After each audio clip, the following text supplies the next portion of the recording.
ప్రేక్షకులకు నమస్సుమాంజలి. శుక్లాంబరధరం విష్ణుం శశివర్ణం చతుర్భుజం ప్రసన్నవదనం ధ్యాయేత్ సర్వవిఘ్నోపశాంతయే. అగజా ఆనన పద్మార్కం గజాననమహర్నిశం అనేకదంతం భక్తానాం ఏకదంతముపాస్మహే ఏకదంతముపాస్మహే. ఓం శ్రీ సరస్వత్యై నమః. ఓం శ్రీ మాత్రే నమః. ప్రేక్షకులందరికీ విశ్వావసు నామ సంవత్సర శుభాకాంక్షలు. నూతన సంవత్సరం మార్చి 29 నుంచి ప్రారంభమవుతుంది. ఈ సంవత్సరానికి పేరు విశ్వావసు, అంటే విశ్వాసానికి విశ్వాసము, ప్రవర్తన, సత్ప్రవర్తన అని అర్థం. ఈ సంవత్సరం గురించి కొన్ని విశేషాలు. ఈ సంవత్సరం మనకి ఉగాది ఆదివారం నాడు మొదలవుతుంది. ఆదివారం అంటే రవివారం, అంటే ఆదివారం నాడు శుక్లపాడ్యం ఏ రోజు మొదలవుతుందో, చైత్ర శుక్లపాడ్యం ఏ రోజు మొదలవుతుందో ఆ రోజుకి అధిపతి అయినటువంటి గ్రహం ఈ సంవత్సరానికి రాజు అవుతారు.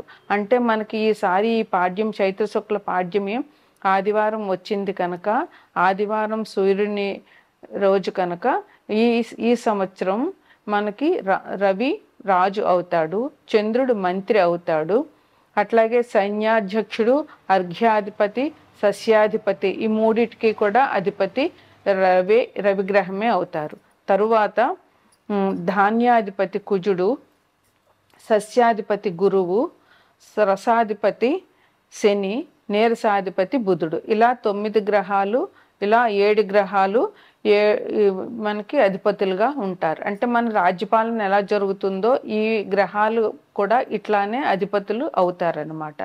అయితే రవి రవి రాజు అయినాడు కనుక రవి మంచిగా ధర్మానికి న్యాయానికి ప్రతిరూపంగా ఉంటాడు. ధర్మంగా ఉన్న వాళ్ళకి ఎటువంటి అపకారం చేయడు. అందువల్ల రవి రాజు కనుక ఈ సంవత్సరం అంతా ప్రజా సంక్షేమం కోసం మన పాలకులు ప్రజా సంక్షేమం కోసం చాలా పాటుపడతారు. ప్రజా సంక్షేమమే వాళ్ళ ధ్యేయంగా ఈ సంవత్సరం మనకి జరుగుతుంది. తిండి, బట్ట, వసతికి ప్రజలకి ఎటువంటి లోటు లేకుండా ఈ సంవత్సరం గడుస్తుంది అని చెప్పవచ్చు. వీటికి ఎటువంటి ఇబ్బందులు ఉండవు.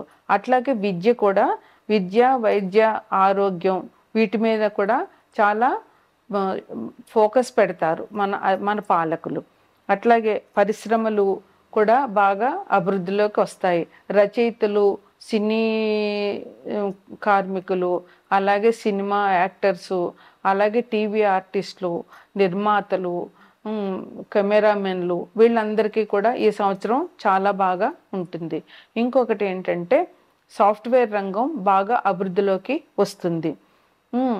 ఇలాగే కళాకారులు, వివిధ రంగాల్లో మేధావులుగా ఉన్న వాళ్ళందరికీ బిరుదులు, సన్మానాలు, వాళ్ళ వర్క్కి, వాళ్ళు చేసిన పనికి గుర్తింపులు ఈ సంవత్సరంలో బాగా జరుగుతాయి అన్నమాట. వ్యవసాయం కూడా చాలా బాగుంటుంది. వ్యవసాయం 2 పంటలు కూడా ప్రజలందరికీ, వ్యవసాయదారులకి బాగుంటుంది. అలాగే రోడ్డు, రవాణా ఇవన్నీ కూడా చాలా బాగా ఉంటాయి. స్త్రీలకు కూడా చాలా అనుకూలమైన సంవత్సరంగా ఈ సంవత్సరాన్ని చెప్పవచ్చు. అయితే ఎంత మంచి ఉన్నా ఎంతో కొంత చెడు కూడా ఉంటుంది కనుక, అట్లాగే దొంగతనాలు, రోగాలు కొంచెం ఎక్కువగానే ఉండే అవకాశం ఉంది. అలాగే సరుకుల ధరలు కూడా పెరుగుతాయి. మనకి రాజు రవి, మంత్రి చంద్రుడు, ఇద్దరు కూడా మనకి హార్ట్ అటాక్కి కారకులే. గుండె జబ్బులు రావడానికి ఇద్దరు కూడా కారకులే. అందువల్ల గుండె జబ్బులు ఉంటాయి, వచ్చే అవకాశాలు ఉంటాయి. రవి, చంద్రులు ఇద్దరు కూడా 2 కళ్ళకి కారకులు. అందువల్ల కంటి సమస్యలు కూడా వచ్చే అవకాశాలు ఉన్నాయి. అలాగే ఇంకా కొత్త రకమైన వైరస్ వ్యాధులు కూడా కొద్దిగా ప్రబలం అవడానికి అవకాశం ఉంది. అయితే రవి రాజుగా ఉండడం మూలంగా పరిపాలన ఒక క్రమ పద్ధతిలో ఉంటుంది. అలాగే చంద్రుడు మంత్రి అవడం మూలంగా ఉద్యోగాల్లో మార్పులు ఉంటాయి, పరిపాలన సుస్థిరంగా ఉంటుంది. ప్లస్ సినీ రంగం వాళ్ళకి, కళాకారులకి, టీవీ ఆర్టిస్టులకి, మేధావులకి, ఇట్లా ఒక రంగాల అభివృద్ధి చెందిన వాళ్ళకి ఈ సంవత్సరం చాలా బాగుంటుంది. అదేవిధంగా బట్టల వ్యాపారస్తులు, పాలు, నీరు, ఇలా జలానికి సంబంధించిన రసాలకు సంబంధించిన వ్యాపారస్తులందరికీ కూడా బాగుంటుంది. సైన్యాధ్యక్షుడు రవి, అందువల్ల మనకి దేశ సరిహద్దుల్లో అంతా సైన్యం జాగ్రత్తగా కాపలా కాసి మన దేశానికి ఎటువంటి ఇబ్బందులు లేకుండా చూసే ఉంటుంది. అలాగే సైనికులకి స్థానచలనాలు ఉంటాయి. రక్షణ శాఖ యొక్క అధికారం ఈ సంవత్సరం బాగా పెరుగుతుంది. ఇంకా అన్ని భూ, జల, వాయు మార్గాల సైనికులందరికీ కూడా బాగుంటుంది. సస్యాధిపతి గురువు, అంటే గురువు మంచి గ్రహం. అసలు గురువు మంచి చేయకపోయినా చెడు మాత్రం చేయడు. ఇంకా సస్యాధిపతి గురువు అంటే సస్యశ్యామలంగా దేశం ఉంటుందన్నమాట. అంతా పొలాలకి పచ్చగా ఉంటాయి, సస్యశ్యామలంగా ఉంటాయి. వృక్షజాతులే కాదు, గోధుమలు, బార్లీ మొదలైన ఇలాంటి పంటలన్నీ కూడా బాగా పండుతాయి. వృక్షజాతులు బాగా అభివృద్ధిలోకి వస్తాయి. అట్లాగే బులవలు, యవలు, శనగలు, పసుపు ఈ రెండు బాగా పండుతాయి ఈ సంవత్సరం. కానీ బంగారం ధర మాత్రం పెరుగుతుంది. ధాన్యాధిపతి కుజుడు, అంటే వ్యవసాయదారులకి బాగుంటుంది. ధాన్యం సమృద్ధిగా దొరుకుతుంది. అలా ఎర్ర ధాన్యాలు అంటే ఏంటి, మిర్చి, ఎండుమిర్చి, కందులు, ఎర్ర కందిపప్పు, వేరుశనగ ఇట్లాంటివి ఈ సంవత్సరం బాగా పెరుగుతాయి. అగ్నియాధిపతి రవి, అన్ని రకాల వస్తువులు కూడా అందుబాటులో ఉంటాయి. నెయ్యి, ఇవి వెన్న, నెయ్యి, నూనె ఇవి ధరలు అదుపులో ఉంటాయి అన్నమాట. అట్లాగే వెండి, బంగారం ఈ లోహాల ధరలన్నీ కూడా పెరుగుతాయి. మేఘాధిపతి కూడా రవే, అంటే మనకి ఈసారి వర్షాలు ఎక్కువగా పడే అవకాశం ఉంది. ఖండాలుగా వర్షం పడుతుంది అన్నమాట. రసాధిపతి శని, అంటే నెయ్యి, నూనె అన్ని రకాల రసాలకి కూడా నెయ్యి, నూనె, తేనె, బెల్లం ఇట్లాంటి వాటన్నింటికి కూడా శని అధిపతి అవుతాడు ఈసారి. వీటి ధరలు తగ్గి నిలకడగా ఉంటాయి అన్నమాట. నల్లధాన్యాలు, మినువులు, నువ్వులు ఇలాంటివన్నీ బాగా పండుతాయి అన్నమాట. నీరసాధిపతి బుధుడు, అంటే బుధుడు అన్ని రకాలటువంటి ధాన్యాలు, పెసలు, మన అపరాలు ఇవన్నీ కూడా బాగా పండుతాయి. ధరలు అదుపులో ఉంటాయి. సుగంధ ద్రవ్యాలు బాగా పండుతాయి అన్నమాట. ఆయుర్వేద మందులు, బుధుడు మందులకు కూడా కారకుడు కనుక ఆయుర్వేద మందులు, వనమూలికలు ఉంటాయి. స్త్రీలు బంగారం, వెండి వీటి మీద ప్రాధాన్యతనిస్తారు. ఎక్కువగా స్త్రీలు పచ్చ ధరించడానికి ఇష్టపడతారు. బుధుడు పచ్చకి కారకుడు కనుక స్త్రీలు ఎక్కువగా పచ్చ ధరించడానికి ఇష్టపడతారు. అలాగే స్త్రీలకి నోముల మీద, దైవ కార్యాల మీద, వ్రతాల మీద ఆసక్తి పెరిగి అందరూ వాటిని ఆచరించుతారనమాట. ఇక ఈ సంవత్సరంలో వచ్చేటటువంటి గ్రహణాలు, సంపూర్ణ చంద్రగ్రహణం 2 సార్లు ఉంది. అది ఎప్పుడంటే 7/9/2025 ఆదివారం సంపూర్ణ చంద్రగ్రహణం, మళ్ళీ 3/3/2026 సంపూర్ణ చంద్రగ్రహణం. 2 గ్రహణాలు ఉన్నాయి. అలాగే మూఢాలు, గురుమూఢం ఉంది. గురుమూఢం ఎప్పుడంటే 10/6/2025 నుంచి 8/7/2025 వరకు, అంటే ఇంచుమించుగా 1 నెల గురుమూఢం ఉంది. ఈ మూఢంలో అంటే మనకి ఇంచుమించుగా జూన్ నెలంతా పెళ్ళిళ్ళు ఏమీ ఉండకపోవచ్చు. అలాగే శుక్రమూఢం 30/11/2025 నుంచి 13/2/2026, అంటే ఇంచుమించుగా డిసెంబరు, జనవరి, ఫిబ్రవరి 10వ తారీఖు దాకా కూడా ఈ మూఢం, 13వ తారీఖు వరకు ఈ మూఢం, శుక్రమూఢం ఉంటుంది. ఈ సమయంలో కూడా పెళ్ళిళ్ళు జరిగే అవకాశాలు ఉండవు. ఇక ఈ సంవత్సరంలో ముఖ్యంగా గురువు వృషభంలో, మిగతా గ్రహాలన్నీ మన గోచార చక్రంలో ముఖ్యంగా గురువు, శని, రాహువు, కేతువు ఈ 4 గ్రహాలు ఎక్కువ సంవత్సరం ఉంటాయి గోచారంలో. ఎందుకంటే 1 సంవత్సరం పైన ఉంటాయి. శని అయితే 2.5 సంవత్సరాలు ఒకే రాశిలో ఉంటారు. గురువు అయితే 1 సంవత్సరం పూర్తిగా ఒక రాశిలో ఉంటారు. రాహుకేతువులు ఒక సంవత్సరం పైన ఉంటారు. అందువల్ల ఇవే ఏ ఏ జాతకుడికైనా కూడా కొంచెం ఎఫెక్ట్ చూపిస్తాయి. మిగతా గ్రహాలన్నీ చంద్రుడైతే 2 రోజుల కంటే ఎక్కడ ఒక రాశిలో ఉండడు. సూర్యుడు 1 నెల కంటే ఎక్కువగా ఏ రాశిలోనూ ఉండడు. ఇంక బుధుడు శుక్రుడు కూడా చాలా తక్కువ టైము, కుజుడు కొంచెం వీళ్ళిద్దరి కంటే ఎక్కువ. అందువల్ల మన జన్మజాతకం మీద ఈ గోచార గ్రహాలు పద్ధతి చూపించేవి ఏంటంటే ఈ గురువు శని రాహువు కేతువుల ఫలితాలే మనకి ఎక్కువగా వస్తుంటాయి. గురువు ప్రస్తుతం వృషభ రాశిలో ఉన్నారు. ఇక్కడ 13/5/2025 వరకు గురువు వృషభ రాశిలోనే ఉంటారు. ఆ తర్వాత వృషభం నుంచి మిథునానికి మారుతారు. మిథునంలో ఎప్పటి వరకు ఉంటారు? 17/10/2025 వరకు ఉంటారు. మళ్ళీ అక్కడి నుంచి వక్రించి వెనక్కి మిథునంలో 17/10/2025 వరకు ఉంటారు. అక్కడి నుంచి కర్కాటక రాశికి వెళ్తారు. యాక్చువల్గా అయితే గురువు మిథునంలో సంవత్సరం వరకు ఉండాలి, కానీ అతిచారం మూలంగా కర్కాటకంలోకి 18/10/2025కి వెళ్ళి అక్కడ 4/12 వరకు ఉండి ఇంచుమించుగా నెల 20 రోజులు అలా ఉండి మళ్ళీ మిథునంలోకి వెనక్కి వస్తారు. 5/12/25కి మిథునంలో ఉండి మళ్ళీ సంవత్సరం వరకు కూడా అక్కడ మళ్ళీ అంటే 2026 13 వరకు కూడా అక్కడే ఉంటారు గురువు. అందువల్ల ఈ గురువు అతిచారం వక్రం మూలంగా మన జన్మజాతకం మీద కొంచెం ప్రభావాలు జరుగుతాయి వాళ్ళకి గురువు ఉన్న స్థానాన్ని బట్టి. అలాగే శని ఉగాది రోజునే మీనంలోకి ప్రవేశిస్తున్నారు. ఈ రాశిలోనే ఆయన 2.5 సంవత్సరాలు ఉంటారు. రాహు 18/5/2025 వరకు మీనరాశిలో ఉంటారు. తరువాత కుంభరాశిలోనికి వస్తారు. అలాగే కేతువు ప్రస్తుతం కన్యా రాశిలో ఉన్నారు. ఇక్కడ 18/5 వరకు అక్కడే ఉంటారు. 18/5 తర్వాత కన్య నుంచి సింహరాశిలోకి రాహువు ప్రవేశిస్తారనమాట. రాహుకేతువులు వెనక్కి వెళ్తారు కనుక ఇలా వెనక రాశుల్లోకి వస్తారనమాట. ఇది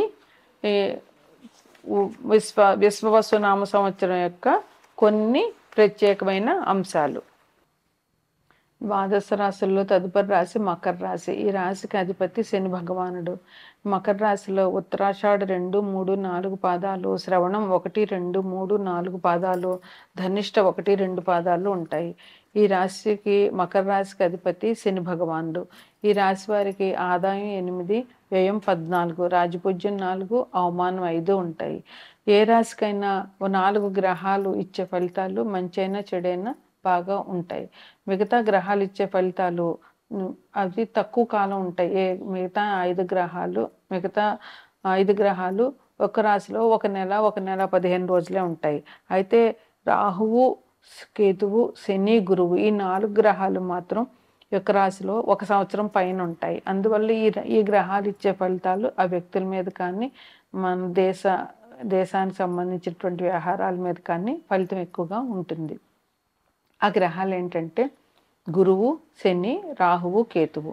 గురువు ఒక రాశిలో 1 సంవత్సరం ఉంటారు. శని 2.5 సంవత్సరాలు ఉంటారు. రాహుకేతువులు 1 సంవత్సరం పైన ఉంటారు. అందువల్ల ఈ గ్రహాలు ఇచ్చే ఫలితాలు మనం ఎక్కువగా అబ్జర్వేషన్ చేసుకోవాల్సి ఉంటుంది. ఈ మకర రాశి వారికి ఈ సంవత్సరం విశ్వవసు నామ సంవత్సరంలో గురువు సువర్ణమూర్తిగాను, శని తామ్రమూర్తిగాను, రాహు రజతమూర్తిగాను, కేతు లోహమూర్తిగాను ఉన్నారు. సువర్ణమూర్తిగా ఉన్న గ్రహం ఇచ్చే ఫలితాలు మంచి ఫలితాలు ఉంటాయి. ఆ గ్రహం అన్ని మంచి ఫలితాలని ఆ రాశి వారికి ఇస్తుంది. రాహువు రజతమూర్తిగా ఉంటారు. అందువల్ల రాహువు ఇచ్చే ఫలితాలు కూడా ఈ రాశి వారికి సంవత్సరం బాగా ఉంటాయి. అయితే శని తామ్రమూర్తిగా ఉన్నారు. ఆయన ఇచ్చే ఫలితాలు యావరేజ్గా ఉంటాయి. అంటే అంత మంచి జరగదు, అంత చెడు జరగదు, కామంగా ఉంటాయి అన్నమాట. కేతువు లోహమూర్తిగా ఉన్నారు కనుక కేతువు ఇచ్చే ఫలితాలు ఈ రాశి వారికి కొంచెం ఇబ్బందికర పరిస్థితుల్ని తీసుకొస్తాయి. ఈ రాశి వారికి ఈ సంవత్సరం శుభాశుభ మిశ్రమ ఫలితంగా ఉండింది. ఎందువలనంటే వీరికి కేతువు లోహమూర్తి, శని తామ్రమూర్తిగా ఉండడం వల్ల అంత మంచి ఫలితాలు అంత తక్కువగా ఉండేవి. అలాగే సువర్ణమూర్తి, రజతమూర్తి, గురు రాహులు అయ్యారు కనుక మంచి ఫలితాలు అట్లా మిశ్రమంగా ఉంటుందన్నమాట. వీరికి శత్రువులు బాగా ఎక్కువ అవుతారు. వీళ్ళకున్న శత్రువులు ఇంకా పెరుగుతారు. వాళ్ళ వల్ల వీళ్ళకి వచ్చేటటువంటి మానసిక అశాంతి చాలా ఎక్కువగా ఉంటుంది. అలాగే ఏ పని తలపెట్టినా కూడా ఆ పని జరగదు. ఏ పని మొదలుపెట్టినా పని మధ్యలో ఆగిపోవడము, ఆటంకాలు చాలా జరిగే అవకాశం ఈ రాశి వారికి చాలా ఉంది. అలాగే ధన వ్యయం. ఏ పని చేద్దామన్నా పని ఆగిపోవడం మూలంగా ధనం పోవడము, ధనం వ్యయమైపోవడము ఇట్లాంటివన్నీ జరుగుతాయి. ఇంకా ఆటంకాలు, మోసపోవడం. వీరు నమ్మిన వాళ్ళే వీళ్ళని మోసం చేసే అవకాశం ఉంది. వీళ్ళు ఏ వ్యక్తులనైనా కూడా తొందరగా నమ్మడంతోటి దానివల్ల వీళ్ళకి ఇబ్బందులు జరిగే అవకాశం ఉంది. అందువల్ల వీరికి ఎవరైనా కొత్త వ్యక్తులు పరిచయమైనా లేదా పాత వ్యక్తులైనా ఎవరైనా ఏమైనా సలహాలు ఇచ్చినా వాటిని విని ఆలోచించి ఆచరించడం చాలా మంచిది. లేదా వాళ్ళు చెడ్డ సలహాలు ఇచ్చి వీళ్ళని ఇబ్బందుల్లో పెట్టే రకాలు కూడా ఇప్పుడు వీళ్ళకి ఈ సంవత్సరం వీళ్ళకి ఎదురవుతారు. అలాగే వీళ్ళకి ఎక్కడ చూసినా కలహాలు, ఇంట్లో చూసినా గొడవలు, బయట చూసినా గొడవలు, అందరితో ఆఫీస్లో చూసినా గొడవలు, ఇలా కలహాలు, పేచీలు. వీళ్ళు కామ్గా ఉన్న వీళ్ళ మీదకి ఇటువంటి రకాల గొడవలు, పేచీలు వచ్చే అవకాశం ఉంది. వీటి వల్ల వీటికి ఇంటా బయట మనశ్శాంతి లేకుండా చాలా కష్టపడే పరిస్థితులు ఈ రాశి వారికి బాగా కనబడుతున్నాయి. అంతేకాకుండా వీళ్ళకి కుటుంబంలో కూడా ప్రేమాభిమానాలు తగ్గిపోవడము, ఏదో వాళ్ళ గొడవల వల్ల ఒకళ్ళ మీద ఒకళ్ళకి ఉన్న ప్రేమాభిమానాలు తగ్గిపోవడము, అలాగే బంధువర్గంలో కూడా వేరే వాళ్ళ వల్లో లేకపోతే వీళ్ళు చేసిన తప్పుల వల్లో వీళ్ళ మీద వాళ్ళకి అభిమానాలు తగ్గిపోవడము, బంధువులతో విరోధాలు రావడము ఇట్లాంటివన్నీ ఈ సంవత్సరం జరిగే అవకాశాలు చాలా ఎక్కువగా కనపడుతున్నాయి. అందువల్ల వీళ్ళు బంధుమిత్రులతోటైనా, కుటుంబ సభ్యులతోటైనా ఆచితూచి వ్యవహరించాలి. కోపం వచ్చినా తమాయించుకుని వాళ్ళతో ప్రేమగా, సౌఖ్యంగా ఉండే అవసరం చాలా ఎక్కువగా ఉన్నది. వాహన ప్రమాదాలు కూడా జరిగే అవకాశం ఎక్కువగా ఉంది. అందువల్ల వీళ్ళు వాహనాల్లో వెళ్ళేటప్పుడు వెల్లుల్లిపాయ ఒక జేబులో వేసుకోవడము, ఒక వెల్లుల్లిపాయను వెహికల్లో పెట్టడము చేయడం వల్ల వాహన ప్రమాదాల నుంచి తప్పించుకోగలగడం అవకాశం చాలా ఉంది. ఇక విద్యార్థులకైతే చాలా కష్టకాలం అని చెప్పవచ్చు. వాళ్ళు చాలా కష్టపడితేనే కానీ సామాన్యంగా పాస్ అవ్వడం కూడా జరగకపోవచ్చు. అందువల్ల ఈ రాశి వారు చాలా కష్టపడి విద్యార్థులు చదవాలి. ముందు నుంచి ఆలోచించుకుని ఒక పద్ధతి ప్రకారం, ఒక ప్లాన్ ప్రకారం చదవడం చాలా అవసరం. అలాగే వ్యాపారస్తులకు కూడా ఈ సంవత్సరం మంచి లాభాలు లేకుండా చాలా నిలకడగా లాభం కాకుండా నష్టం కాకుండా యావరేజ్గా జరిగిపోయే అవకాశం చాలా ఉంది. రాజకీయ నాయకులకు కూడా ఈ సంవత్సరం అంతా కలిసి రాదు. వీరికి పార్టీ పెద్దల నుంచి అభిమానాలు తక్కువ, వీళ్ళకి ప్రజల అభిమానం కూడా తగ్గే అవకాశం ఉంది కనుక రాజకీయ నాయకులు కూడా ఆచితూచి వ్యవహరించడం చాలా అవసరం. అలాగే వ్యవసాయదారులకి చాలా కష్టకాలం. ఏ రకమైన పంట కలిసి రాదు.